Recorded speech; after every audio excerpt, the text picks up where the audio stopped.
अब question number 5 की तरफ हम लोग बातचीत करते हैं। तो इसमें लिख रहा है, लिख लेंगे इसको, माना y बराबर साइन ax प्लस बी और कॉस cx प्लस डी, यही प्रश्न है। अब देख रहे हैं कि यहाँ अंश और हर के रूप में संख्याएं लिखी हैं, तो अंश बटे हर यहाँ फॉर्मूला लगाना पड़ेगा। होता क्या है उसके बारे में जान लेते हैं। तो यहाँ जो अंश बटे हर होता है तो इसको ऐसे लिखेंगे d अपॉन डी एक्स, अंश बटे हर। सबसे पहले आपको हर लिखना पड़ेगा, जो भी आपका हर है, हर लिख लिया। इसके बाद में अंश का अवकलन, यहाँ अंश का अवकलन हम लोग लिख लेंगे। माइनस का निशान लगाइए। अवकलन किसका हो चुका है, तो हमने कहा अंश का हो चुका है, तो अंश को ऐसा ही रखिए।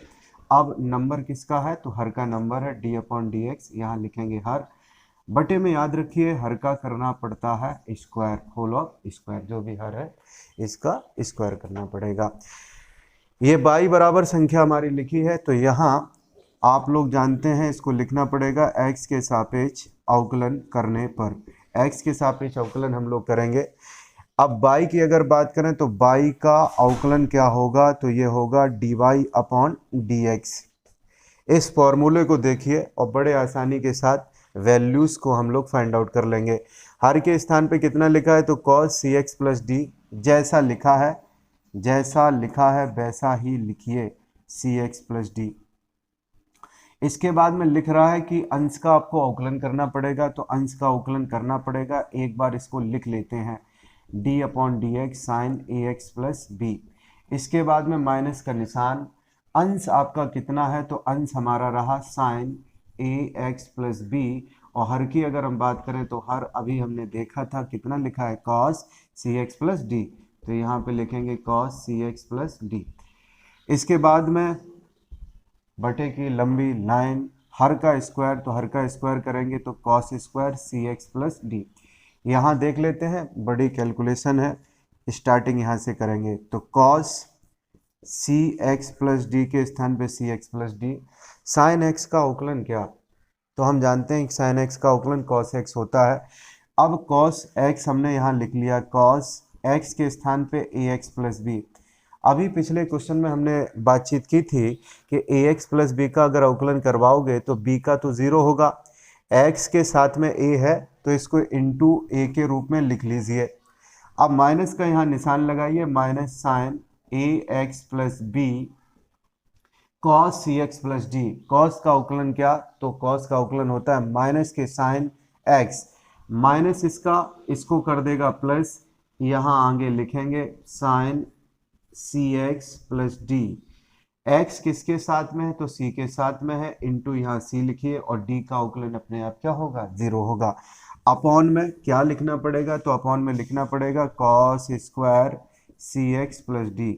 अब आंसर की अगर हम बात करें तो आंसर हम कह सकते हैं कि ये जो ए है, ए को आप आगे लिखिए और सी को कहाँ लिखें, आगे लिखें। इसके अलावा इस प्रश्न में किसी भी प्रकार की आपको कोई दिक्कत नहीं होनी चाहिए। अब इसका जो आंसर है उसमें सेपरेशन और हम कर देंगे और इसके बाद में आंसर हमारा मैच करेगा। तो सेपरेशन किस प्रकार से, तो आपने देखा अभी पद जो हमारे ऊपर लिखे हैं वो दो हैं, इसको भाग दे देंगे, अलग अलग कर देंगे, तो देखिए क्या होगा। तो यहाँ होगा cos c x plus d into cos a x plus b, और आप लोग ए को आगे रख लीजिए, ये जो है आगे हम लोग कर लेते हैं। अपॉन में क्या लिखना पड़ेगा, cos square c x plus d, इसको हमने कुछ ऐसे लिख लिया, cos c x plus d into cos c x plus d. आप कहेंगे आपने ऐसा क्यों किया, तो हम कहेंगे कि ये यहाँ दो घातें हैं, दो घातें, ऊपर कितना घात है, एक घात से एक घात आपकी कैंसिल आउट हो जाएगी, यानी कि ये वाला जो पद है वो कैंसिल आउट हो जाएगा, इसलिए हमने ऐसा किया। अब होगा क्या, आगे क्या होगा, तो यहाँ प्लस का निशान है, प्लस का निशान लगाइए, साइन से पहले आप एक काम करिए, सी को लिख लीजिए, सी into sine a x plus B, A x plus B जैसा था वैसे हमने लिख लिया। आगे लिखा है साइन सी एक्स प्लस डी। अपॉन में क्या, तो अपॉन में वही फैक्टर कर लेंगे, दो घात हैं तो अलग अलग एक एक घात में इसलिए बदलेंगे क्योंकि ऊपर भी एक एक घात है। अगर ऊपर दो घातें रहती तो निश्चित रूप से इसको न बदलते और देखते कि किस प्रकार से क्वेश्चन को हल किया जा सकता है, लेकिन ऊपर अगर एक घात है तो आप अलग अलग कर लीजिए इसको। तो यहाँ cos c x plus d into cos c x plus d, देखते हैं क्या प्रक्रिया यहाँ पे बनती है। आप अच्छे से जान पाए कि यहाँ a लिखा है, इसका एंगल जो है कॉस का वो है ए एक्स प्लस बी, कितना लिखा है ए एक्स प्लस बी, और इसका एंगल है सी एक्स प्लस डी। इसका मतलब ये कैंसिल आउट नहीं होंगे, ये जैसा लिखा है वैसा ही लिखिए, ए cos a x plus b, और 1 कॉस थीटा क्या होता है सेक थीटा, आप सब जानते हैं, कक्षा 10 की बात है।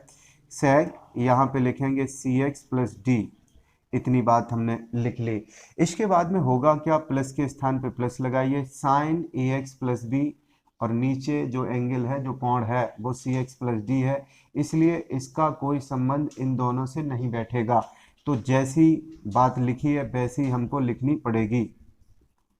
Sign a x plus B हमने लिख लिया, लेकिन जब आप देखेंगे साइन सी एक्स प्लस डी और नीचे लिखा है cos c x plus d, sign बटे कॉस, साइन बटे कॉस का मतलब होता है टेन, तो यहाँ पे हो गया ये ten c x plus D. एक बात और याद रखिए, साइन अपॉन कॉस ये टेन तो हो गया, इसका तो आपने आंसर निकाल लिया, लेकिन इसका क्या होगा cos c x plus D का, ये भी उसी प्रकार से बदला जाएगा जिस प्रकार से यहाँ हमने बदला था सेक सी एक्स प्लस डी में। तो इसको हम ये वाला जो लाइन है यहाँ हम लिख देते हैं आगे इधर की तरफ, तो इसका आंसर होगा sec c x plus d. तो आपका आंसर जो प्रॉपर हमारा रहा वो रहा a cos a x plus b into sec c x plus d plus c sine a x plus b into tan c x plus d into sec c x plus d. ये हमारा question number जो 5th है वो समाप्त हुआ।